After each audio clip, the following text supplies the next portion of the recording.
Eesti Fond on selline asutus, mis põhimõtetelt on toetanud selliseid asju nagu tänagi siin, nii lähtuvalt kultuurilistest arusaamadest kui ka ideoloogilistest. Ja mul on väga hea meel, et täna on siin meie hulgas ka Avatud Eesti Fondi juhataja Mall Helme.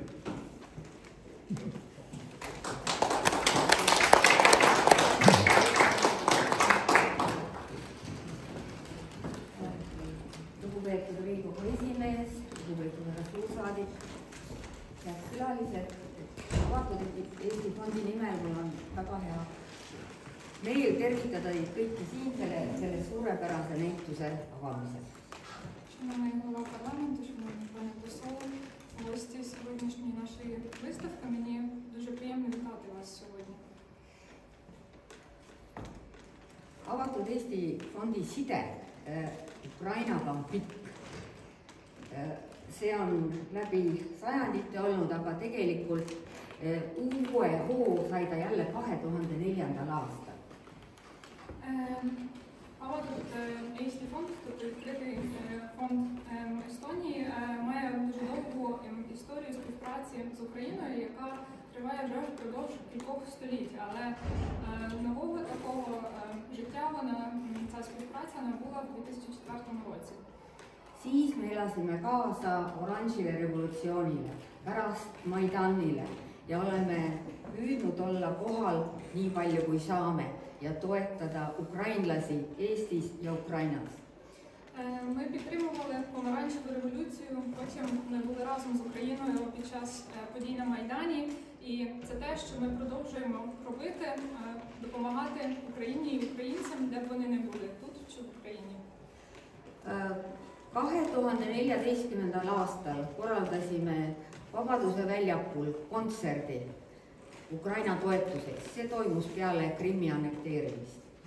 У 2014 році на площі Свободи в Талліні ми організували концерт на підтримку України. Цей концерт відбувся одразу ж після анексії Криму.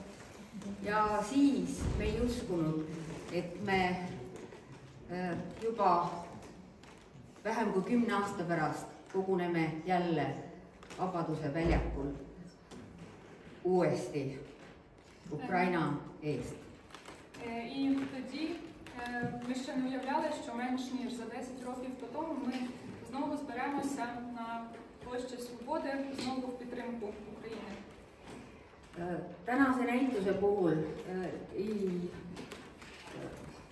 jätku sõnu, kuidas neid tundeid avaldada, mida see näitus tekitab. На сьогоднішньому нашому заході неможливо описати ті відчуття, які переживає людина, коли бачить цю виставку. Tahan tänada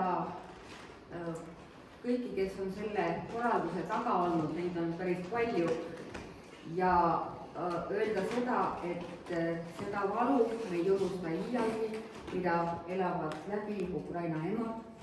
Я хотіла би подякувати всім причетним до організації сьогоднішньої виставки і сказати те, що цей біль, який переживають українські матері, ніколи не буде забутим.